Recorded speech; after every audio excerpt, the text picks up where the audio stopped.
The minority in Parliament is warning government against increasing taxes in the upcoming mid-year budget review, which will be presented by the Finance Minister on Thursday. They say government must rescind this decision because any such increases will put too much burden on Ghanaians who are already struggling to get by. Speaking at a news conference dubbed the Mid-Year Economic Performance and Projections, the minority's perspective, minority spokesperson on finance Kasela Tuforsing said government will only be punishing the poor with the increases. In March 2017, the Finance Minister in his presentation to Parliament announced that some tax handles has been abolished. To reiterate, the 2017 tax measures blatantly overlooked a number. The first one is that the NPP's own extravagant expenditure promises, impact of the proposed tax cut on tax revenues, given the impact of the global economic downturn on sub-Saharan African countries, some of which went into recession between 2014 and 2016, a situation that Ghana indeed avoided. Hence, it was merely fanciful and populist rhetoric to assume that tax cut is in a recovering global domestic economic environment would immediately spur or accelerate private sector operations and economic growth. In turn, it was amateurish to translate this situation into increased revenue to cater for shortfall in removing part of the temporal taxes and a gargantuan increase in expenditure from the campaign promises. Against this background, we wish to make the following observation. The first one is that it is unthinkable and naive for any economist to assume that cutting or worse still, eliminating taxes concurrent with expansion in expenditure in a small open economy like Ghana with a developing private sector will immediately translate into an economic growth and increased tax revenue. Hence, in 2017, not even the increased petroleum revenue from additional crude oil and gas produced, as well as the recovery in oil prices, has been able to take care of the overall shortfalls, revenue shortfalls. In essence, the institutional and structural rigidities of the Ghanaian economy will suggest to any economist that the nexus or the relationship between tax cuts, economic growth, and tax revenue are more likely to be inelastic, meaning that a tax cut will spur economic growth and consequentially increase tax revenue.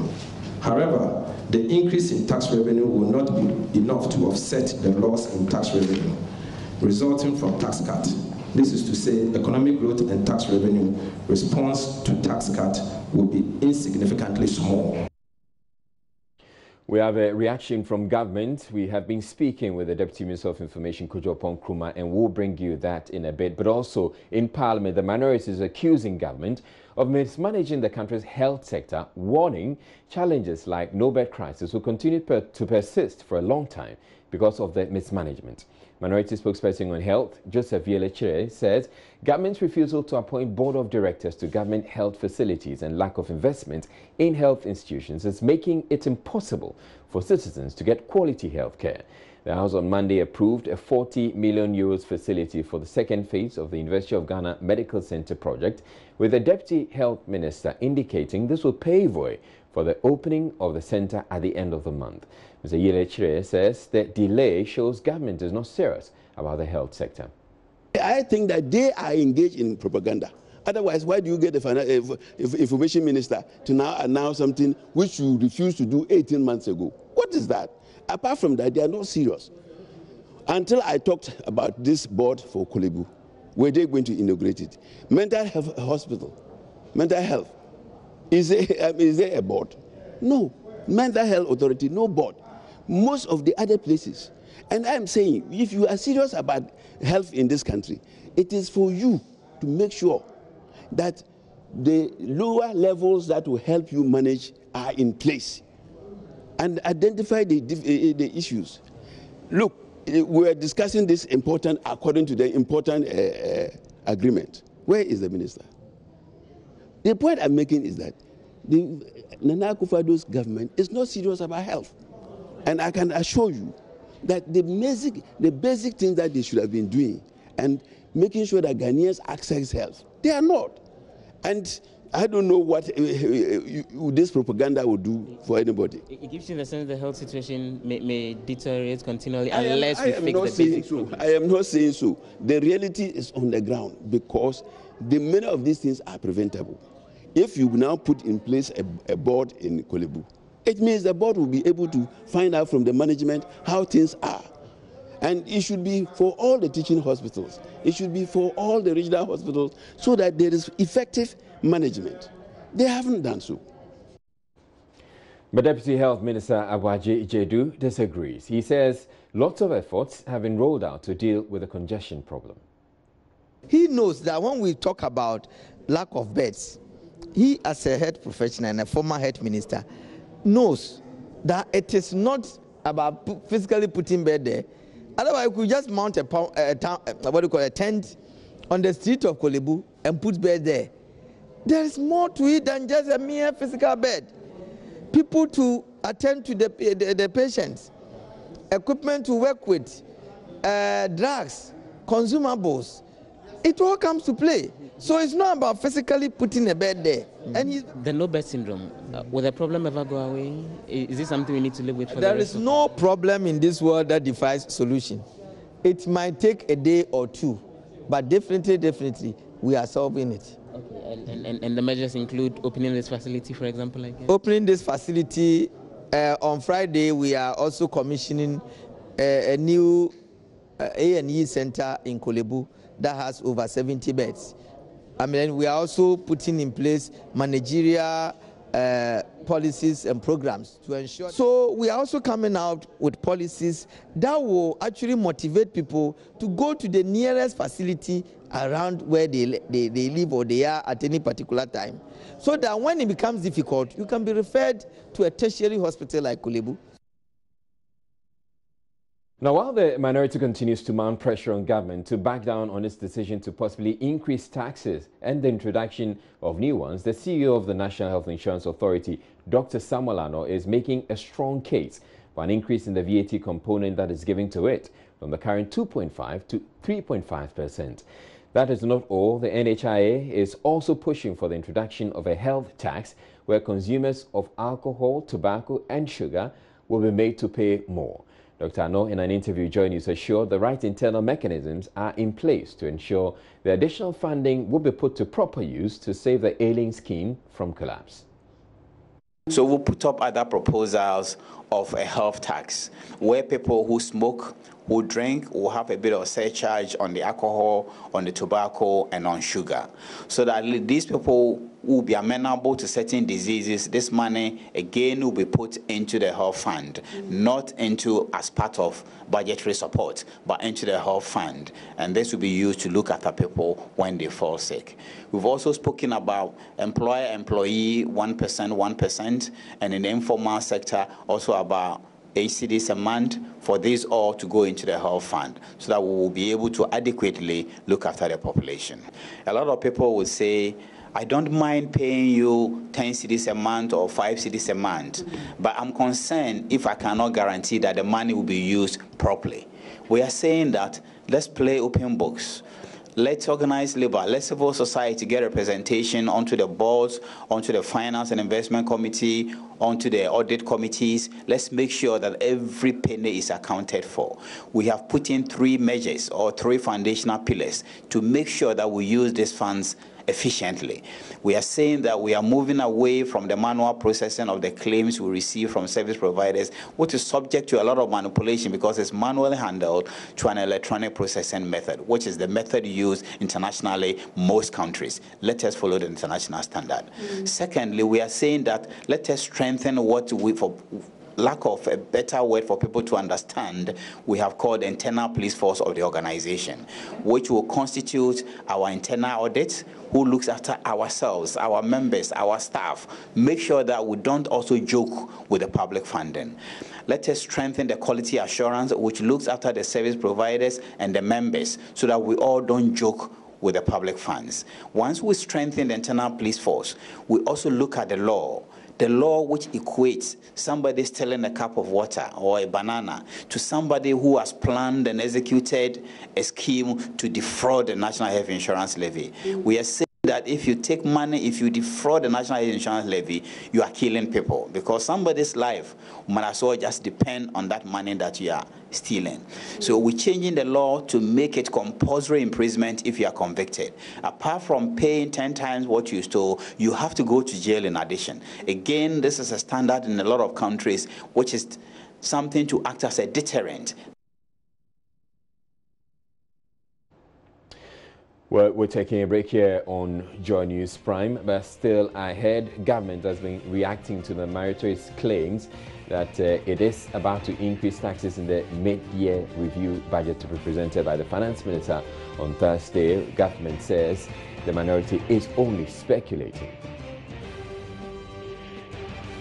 It has gone to town ahead of a budget reading or a review, ostensibly to, on their own, predict revenue measures. We'll be hearing from the Deputy Information Minister. Also in the bulletin, the Auditor General has described as unacceptable the use of nearly half of government revenue to pay less than 1 million public sector workers. We take the 28 million Ghanaians, we are spending about half of our revenue on less than 1 million Ghanaians. We're taking a break. We'll be back with you in a bit. Stay tuned.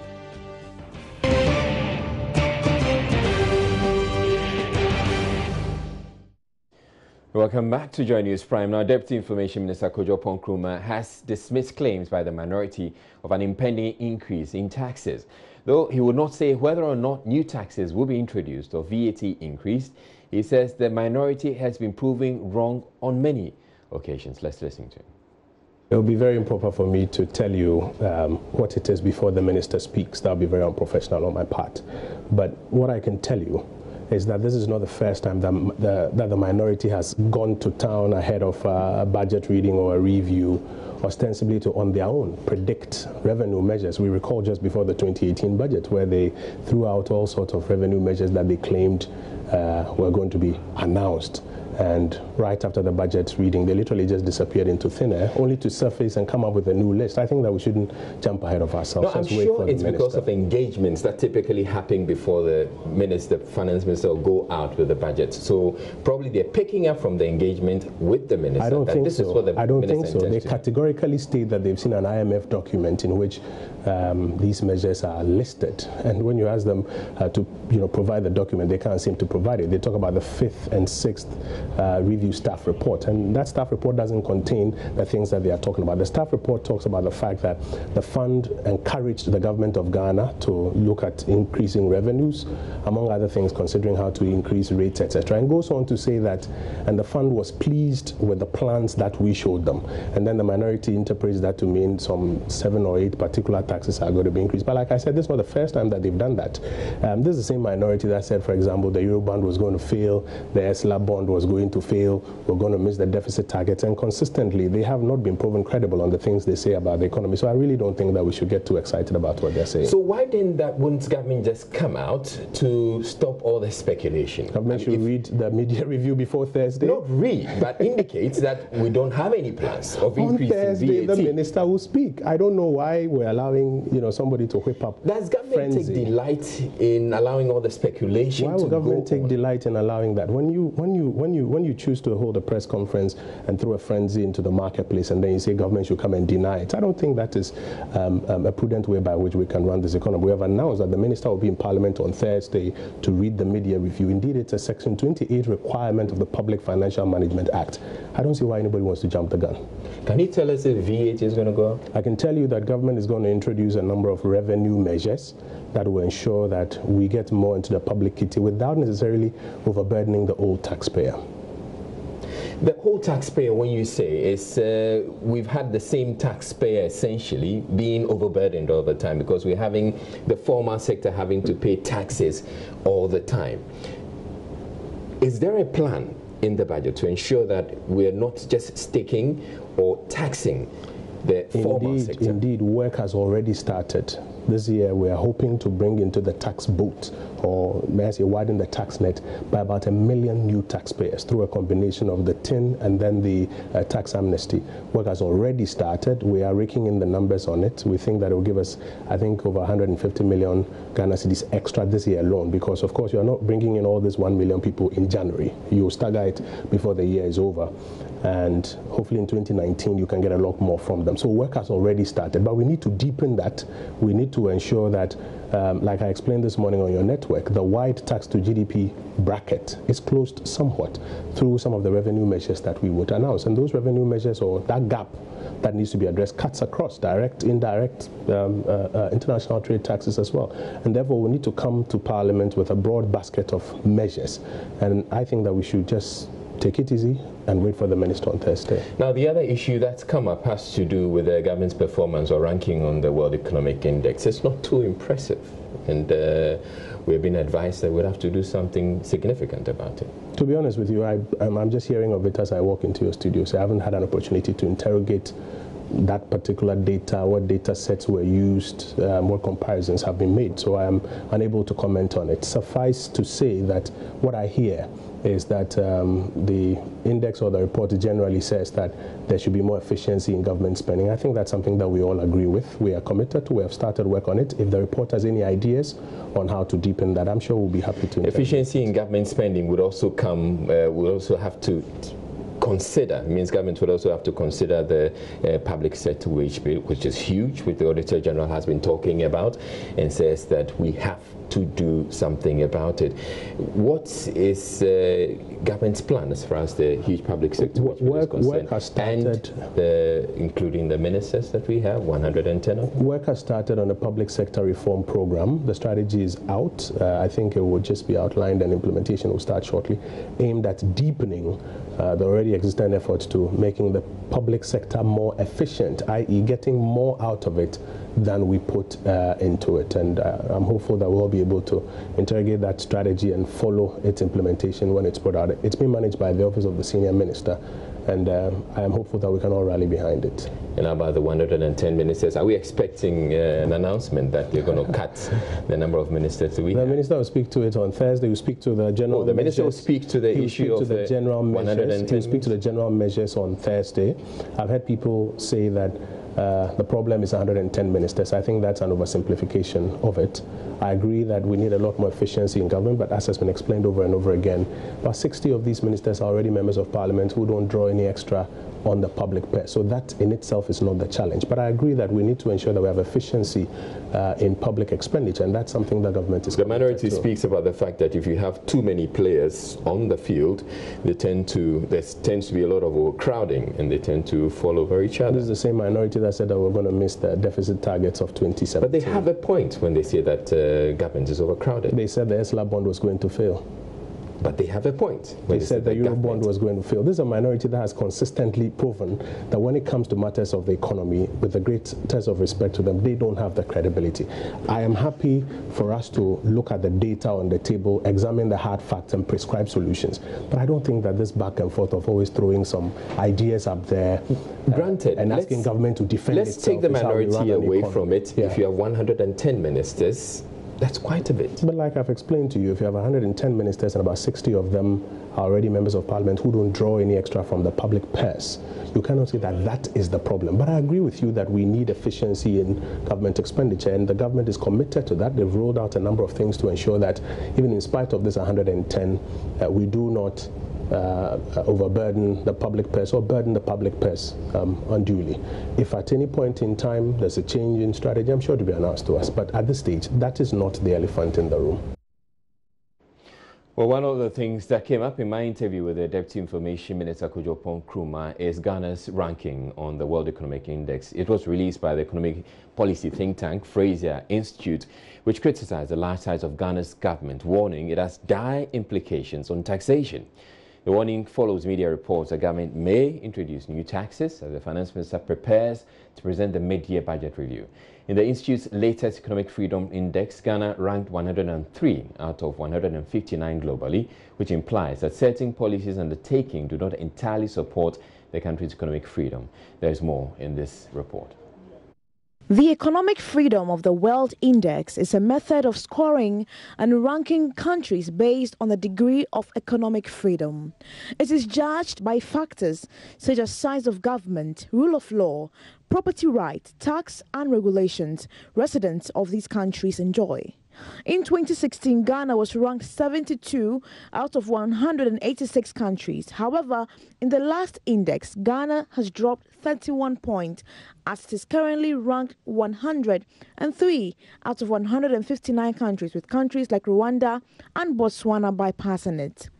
Fellow at the Fraser Institute, Fred McMahon, who presented the latest findings, expressed his disappointment with Ghana's position, particularly on the size of government.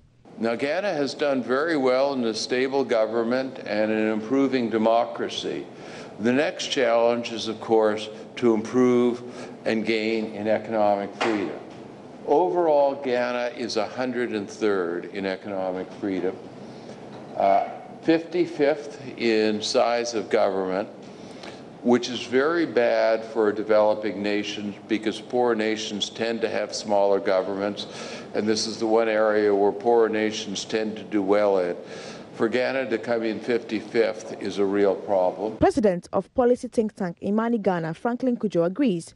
He cautioned government not to go ahead with its plans to increase the value-added tax to support its flagship program, the Free Senior High School. According to him, if there's anything government must work on, it should be its size. I believe the biggest mistake the government will make is to increase even 1% of VAT for free SHS. We should not allow this government to increase any tax in order to support free SHS, because they were warned and advised that there were people who could pay for their own wards, and that the best thing to do was to do means testing and identify those who can pay, so that they'll free resources in order to invest in other areas of education. It is mortifying to see students hanging around like lizards in schools and ants. What you do need, you don't need a 1.2 billion cedi bill for free SHS when you have not planned for it. And nobody asked you to do that because you were given the alternatives. So for me, the question about taxation is an indication, yet again, that if there's any increases at all, it goes to feed the narrative that this is a government that is already big and wants to become too big. In fact, if the government were a product, it would be an illegal product to sell. That's exactly what is happening right now. Nancy Emefa-Dradosi, Joy News. We're taking a break here on Joy News. Prime to bring you business news, but still ahead in the bulletin, we will be getting the comments from the Auditor General, who believes that the public sector wage bill, is too bloated and that something has to be done about it. Stay tuned. We'll be back with business.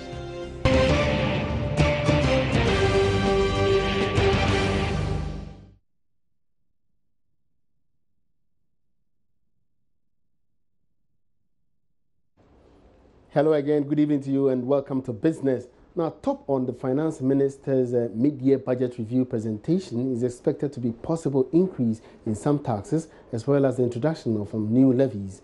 This is to help deal with revenue mobilization challenges facing the country. The following report addresses why government may be under some form of pressure to review taxes outlined in the 2018 budget.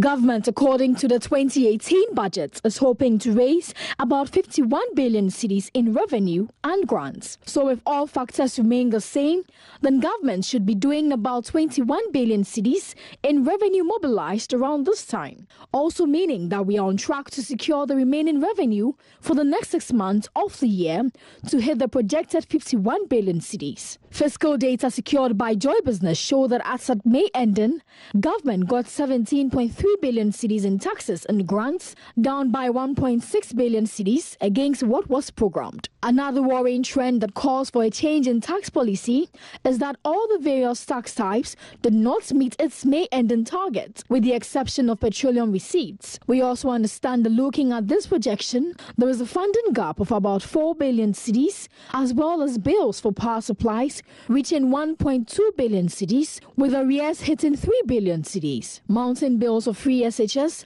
and some of its social intervention programs are also putting pressure on government, which sources say could throw the economy out of gear if something is not done now. Others also argue that maybe the solution is not tax increases or introduction of new ones, but rather dealing with the inefficiencies in collection, dealing with corruption, and widening the tax net, especially when it's said that out of 6 million persons that are supposed to pay tax, only 2 million are doing so.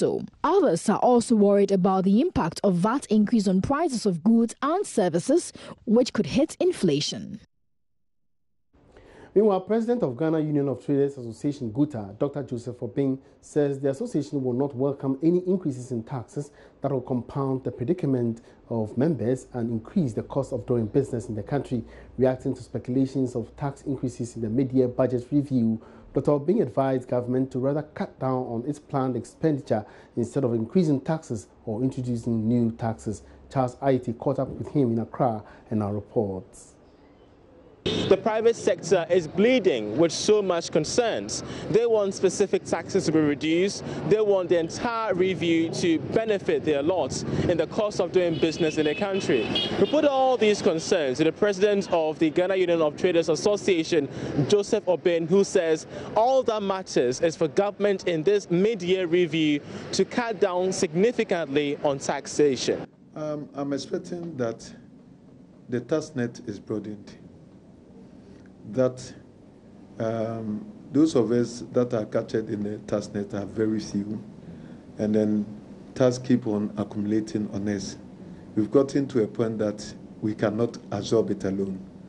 That's the reason why we even suggested to government to find a more creative ways of bringing in more people. We've said in the past that even the VAT, as it is now, if it is well implemented and well monitored and well structured, the amount that government will get is so much. How many people do collect their VAT invoices? Even you that I'm talking, I can ask you the last time you collected a VAT invoice.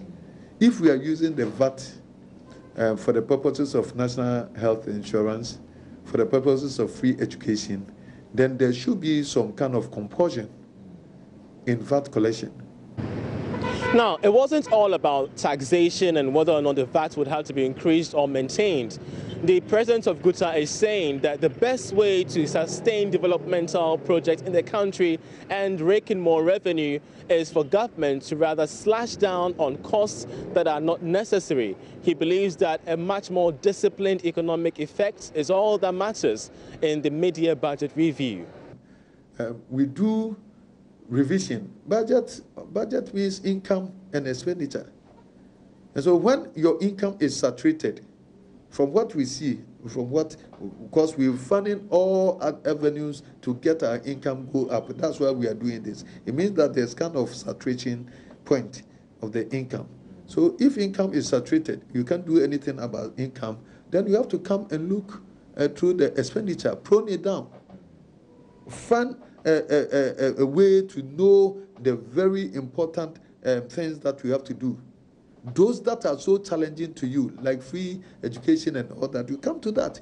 If you have to make free education rural based, so that it take a chunk from the resources, let's be bold. So far, it has been seen that the private sector is waiting ardently to get to know where exactly they stand when the mid-year budget review is presented on the floor of Parliament. We shall be following closely for updates in our subsequent bulletins. I'm Charles Aita reporting for Joy Business. Now, a section of the public has also been sharing thoughts on the speculations of possible tax increases and introduction of new levies. Let's hear what they are saying. Honestly speaking, the taxes that are paid in Ghana are too small. You see a taxi driver who's working, making cedis every day, and then comes to GRA to pay small tax. You see a commercial vehicle driver making millions of cedis every day, and then paying small tax every quarter. People need to start paying more tax so that the government can run the country. At the same time, when the taxes are paid, the taxes have to be used well so that people see what our taxes have been doing for. The problem I see here is that people seem to expect government to work with nothing. At the same time, when the government collects the taxes, we don't see anything what the government is doing. So my impression here is that tax needs to be increased. What will I do? It's by force payment. Whether I like it or not, I need to pay. Do you understand? What will I do? I'm not a government, and I'm under government. You understand? So whether I like it or not, whether I can afford or not, if I didn't pay, they will arrest me. And I'm just paying because I'm forced to pay. There is a need for the government to increase taxes for infrastructural development. So if the government, increase taxes, it's good. I see nothing wrong for the government to increase taxes. But one thing is, whenever they collect the monies, they must put it into the infrastructure development. That is our roads, schools, and other things. It's good. So that's what I think. So are you ready to pay more? I think so. There is a need for us to pay more so that the government will get money to do other things for the nation. If the tax going to be increased, it will affect you, the poor worker. It will affect somebody else. Then automatically everything will go up. So when the government make that tax implement, what will somebody gain? You understand me? Then automatically the market woman will raise her product. Everybody will raise the product. So if you are a poor worker and you are not working, how are you going to enjoy the system?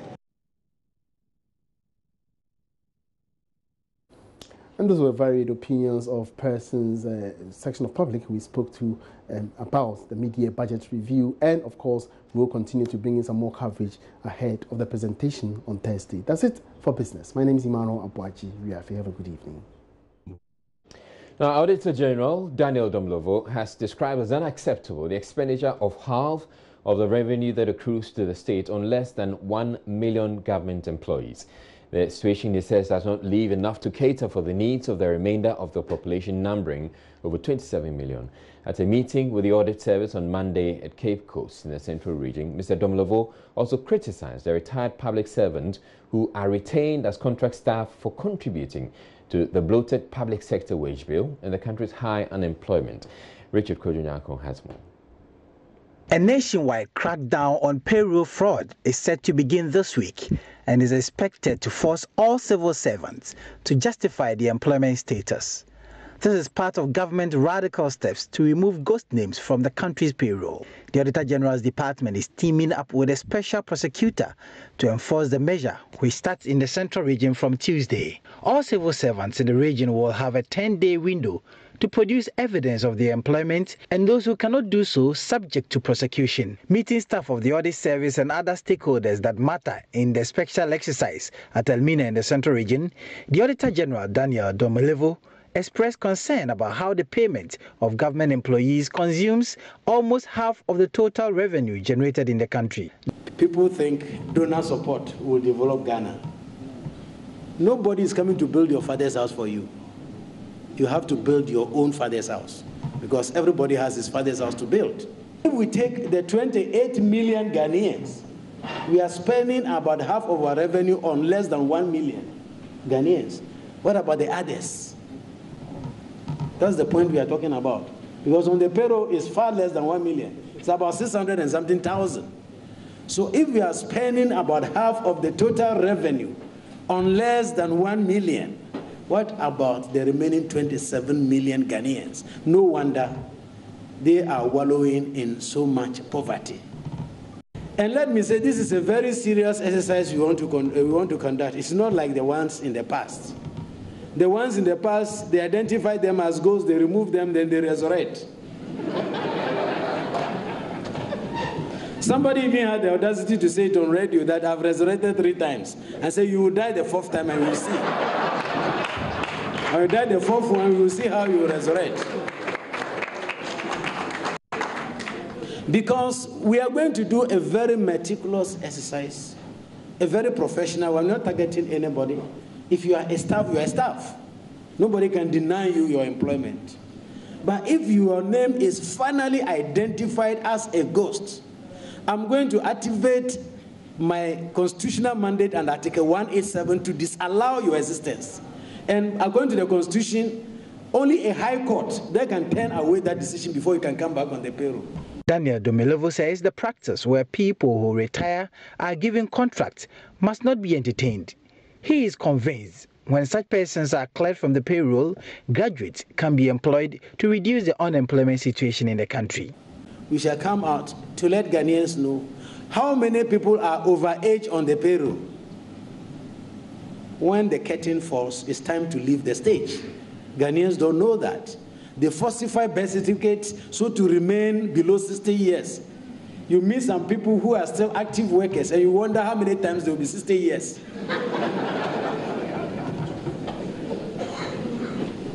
So we will bring that out. When I talk about this, people don't know how serious it is. But I argue that even if we should remove one person, as a result of which we can recruit one person, it is worth it. But believe me or not, there is one institution that we have gone to study. That one institution alone has contract employees 182. Just one institution. It's a very small institution too. It's not a very big one. So as part of this exercise, we shall be identifying those who should not be on the payroll because the Constitution has a time limit where we must all go home. Is that not it? It is right for you to go home.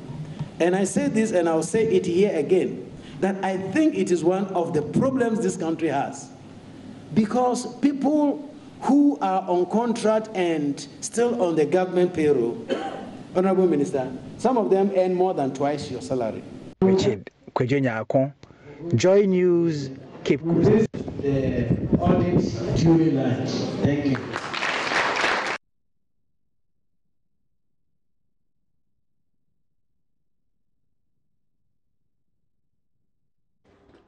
Well, joining us live right now is Dr. Daniel Sedor. He's a consultant for his thoughts on what the Auditor General has been saying. Thank you for making time to join us, Dr. Daniel Sedor.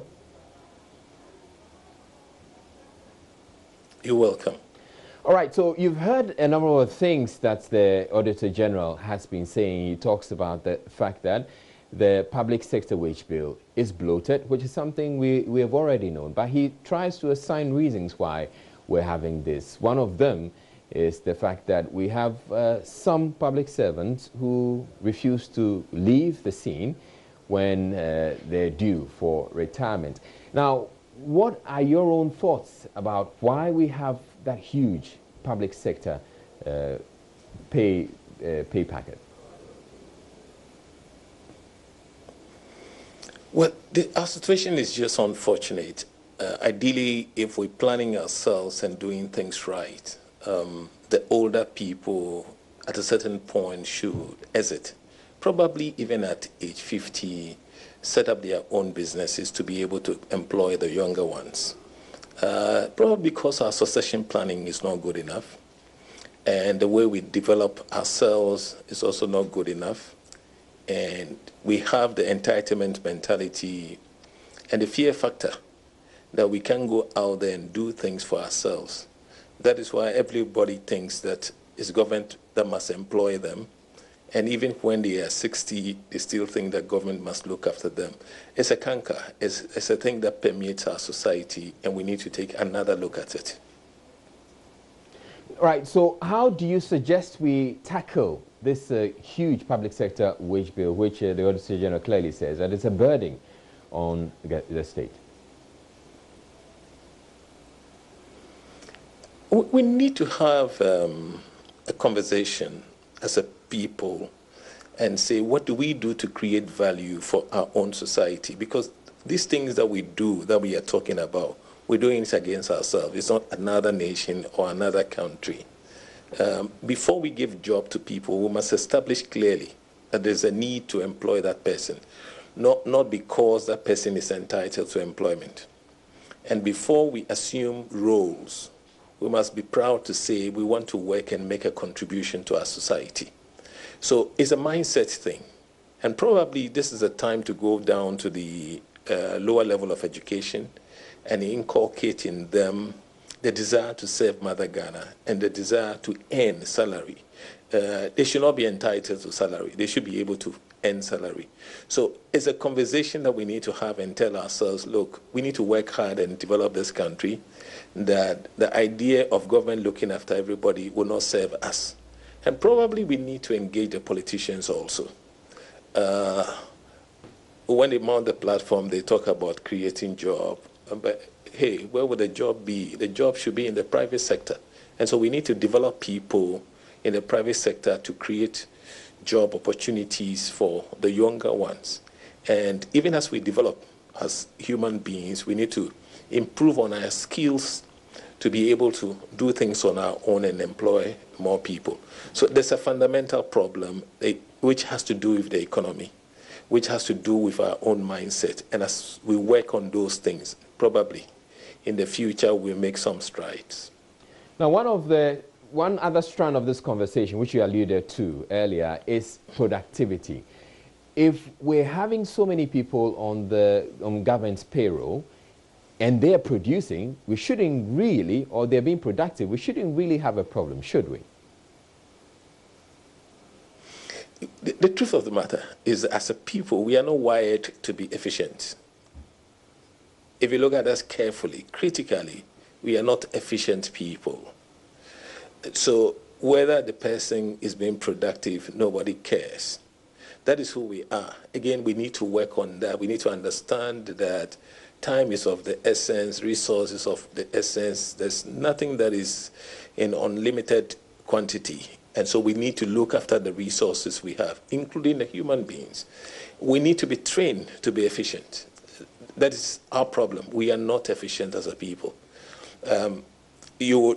From what the Auditor General said, if we have that number of people consuming 50% of our income, then you would expect the productivity will be fantastic and feed into the other things we do. But you don't see that. Again, if you study us as a people, you see that the public sector creates a huge level of inefficiency, which feeds into the private sector, which is a problem in itself. I think we need to sit down and engage ourselves and sort out this issue of inefficiencies.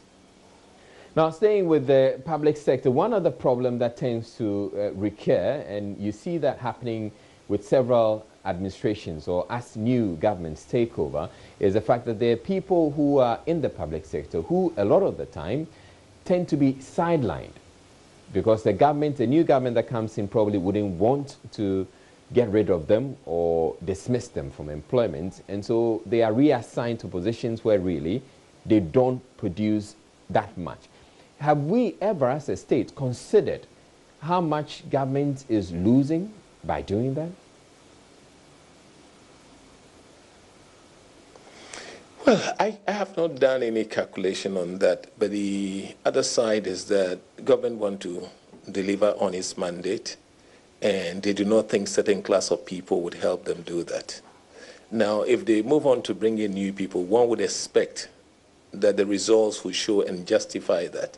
But if the result doesn't justify that, then we'll have a problem. The second side of the issue has to do with trust. Now, if we develop a public sector that is neutral, that will be able to serve any government that comes into power, then we wouldn't have these kind of problems. I do not also want to believe that it has to do with job for the boys, but sincerely, it has to do with trust. Who is it that will go the extra mile for me and help me get things done? Again, it has to do also with the way we develop ourselves. If you are really, really, really good, I'm sure when governments come, it will be difficult for them to push you aside. So a combination of things. But the bottom line is to say, what is the best way to do things and get an optimum result for us as a people? That is where we are lacking. We are not getting the best of results. We still are people who perform averagely and celebrate that level of performance. Now, finally, we heard the Auditor General talk about the fact that they are embarking on another exercise to rid government payroll of ghost workers. As you heard he himself say, this is not the first time they're doing this. How hopeful are you that this time he will succeed? It's an interesting scenario. If it's something that we can get rid of, we would have done it long ago. It's not the Auditor General that employs these people. Where are their managers? Are we assessing their managers? If we're assessing their managers, we should be able to tell them that you're not doing well based on the number of staff you have. And we should be dealing with their managers, not the staff themselves. Somebody opened the door for them to get in. Let's deal with that person. The public service should work with managers who should tell themselves they want to make the Auditor General's role redundant by doing the right thing. If they do the right things, there's no need for the Auditor General to come screaming at anybody. It's because they are doing the wrong thing. That is why the Auditor General is screaming. We shouldn't make his work difficult. Let's set out to do what is right. Right, thank you very much, Dr. Sedo, a consultant. Thank you for making time to join us on Joy News Prime.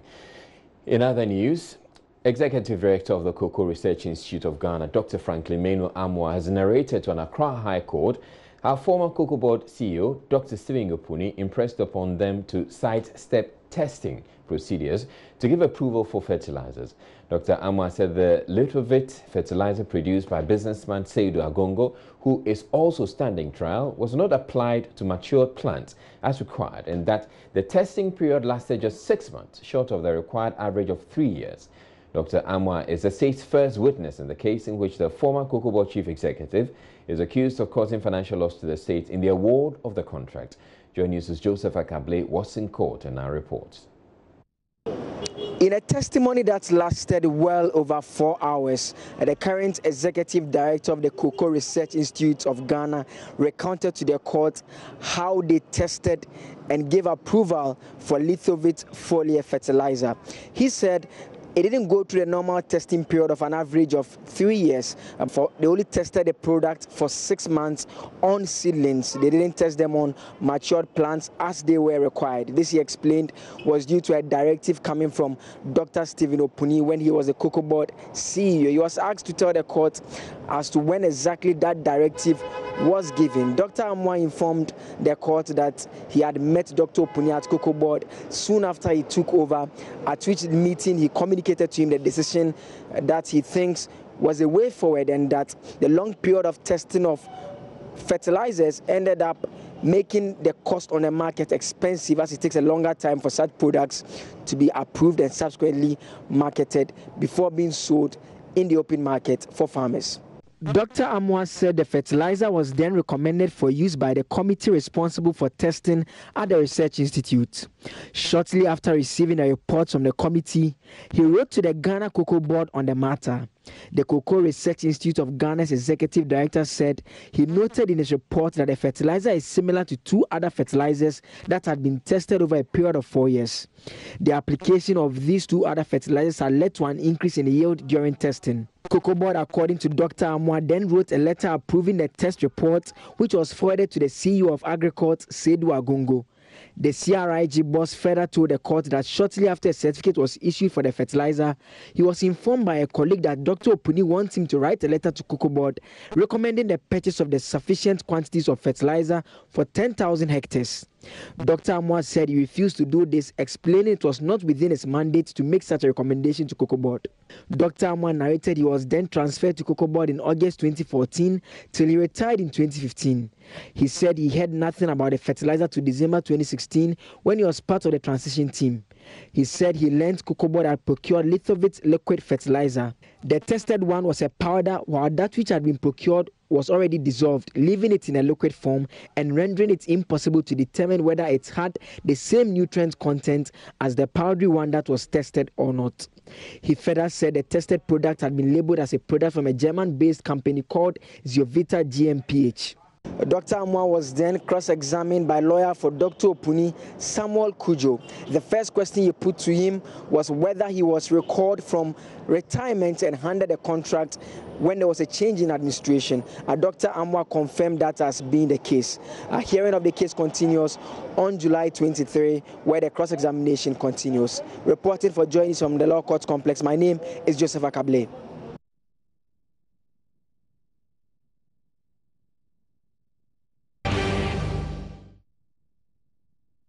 We have showbiz still to come in the bulletin, but right now, though, a look at the headlines. Minority in Parliament warns government against increasing taxes in the mid-year review budget to be presented by the Finance Minister on Thursday. Government, however, maintains the minority is only speculating. The National Health Insurance Authority has meanwhile been talking about why the authority needs more funding. The Auditor General has described as unacceptable the use of nearly half of government revenue to pay less than 1 million public sector workers. Trial of former Cocoa Board chief executive gets underway after the judge hearing the case ruled that the Attorney General had done enough to ensure the defense has access to documents to be used in the trial. In business, ahead of the mid-year budget review on Thursday, the Ghana Union of Traders Association says government must rather consider cutting down on planned expenditure instead of increasing taxes.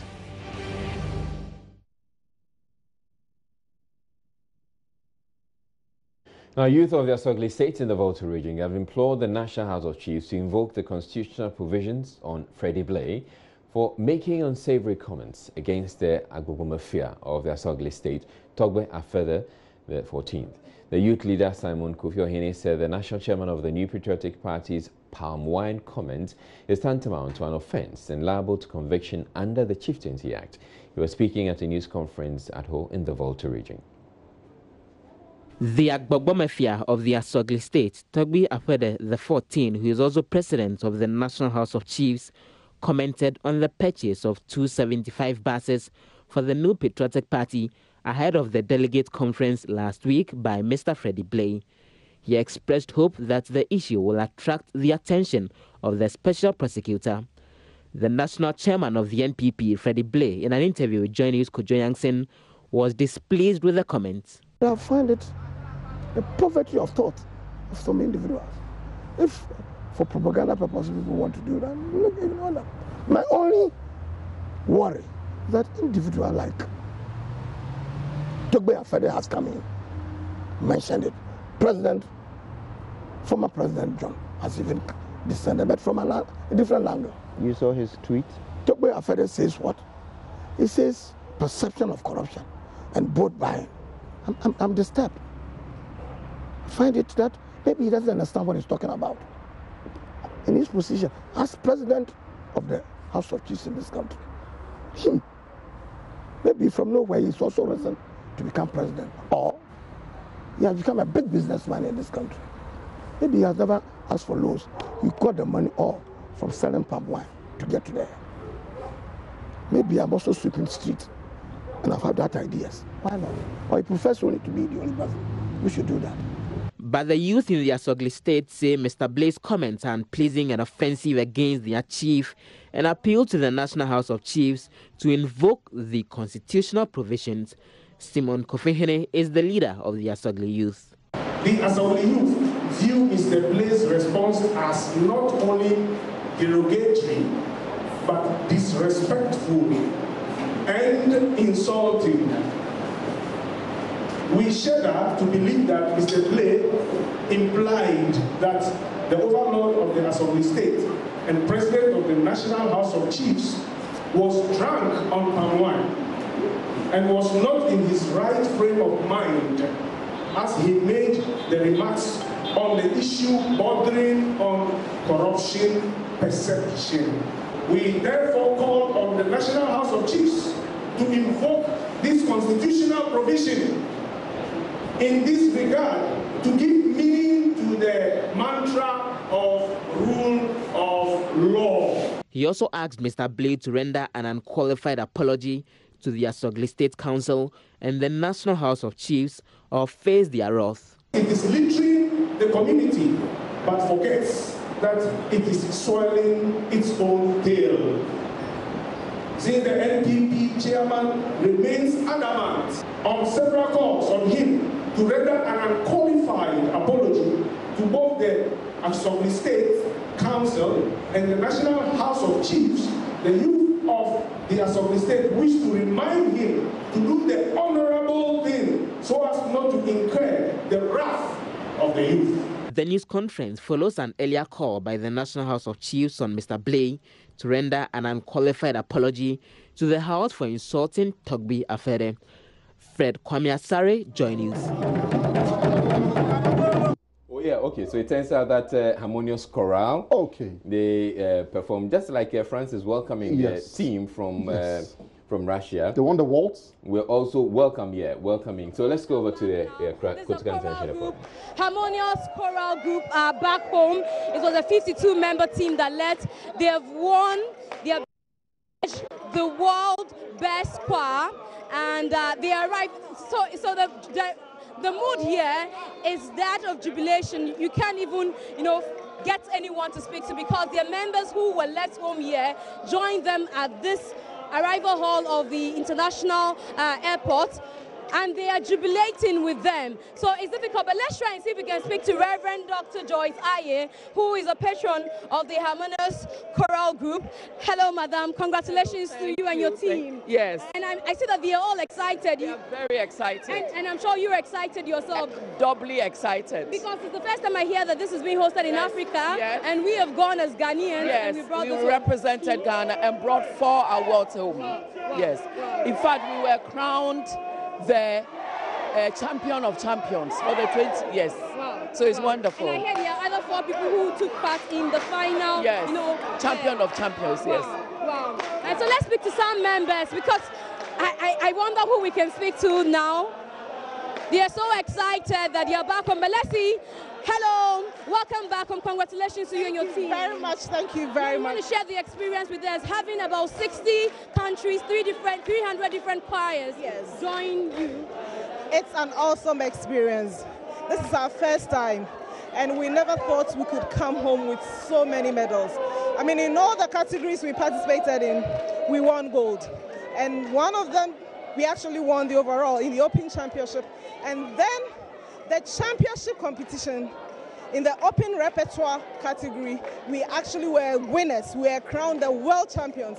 It's an amazing feeling. It's an amazing feeling, and we give glory to God. We give glory to God. She says, let's see who else we can speak to. There's a gentleman here who would like to speak to and find out. Okay, hello.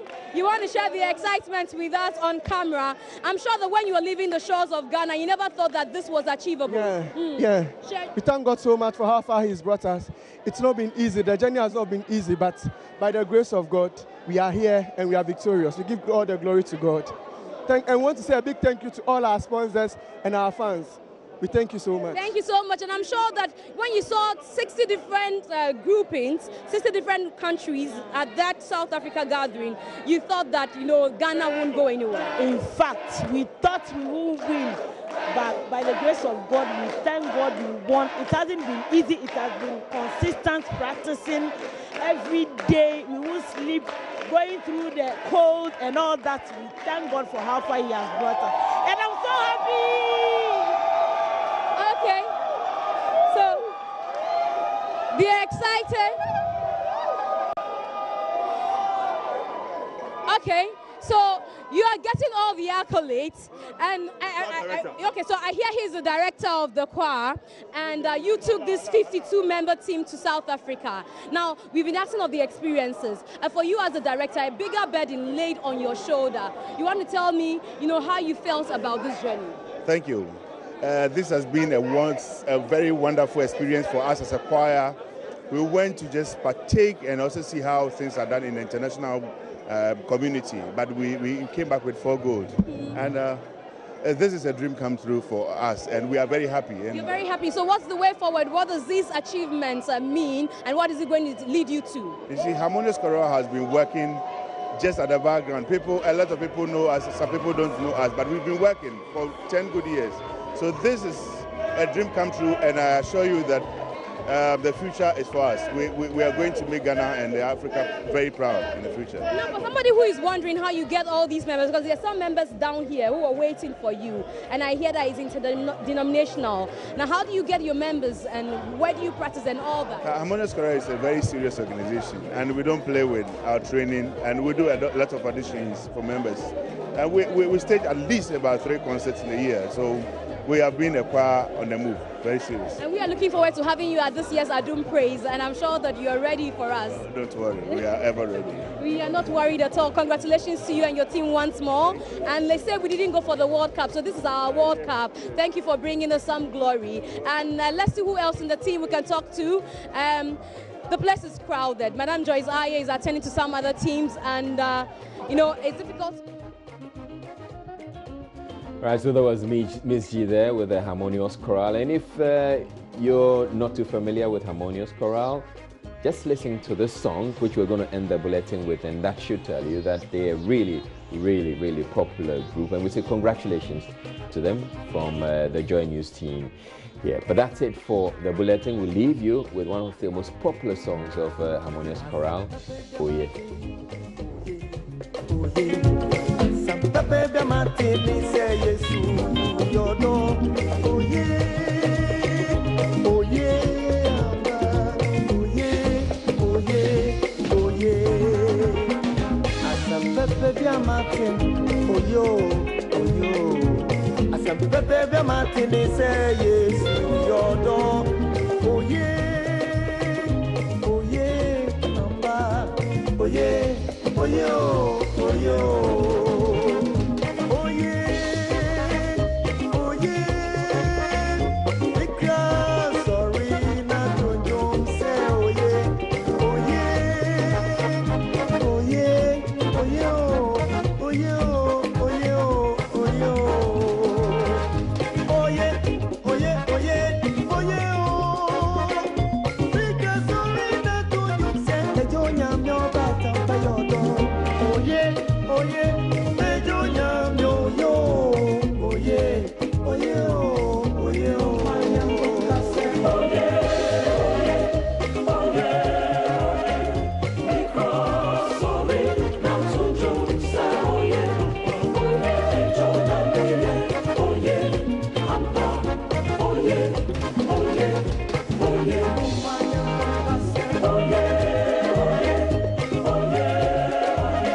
Is Joy News Prime.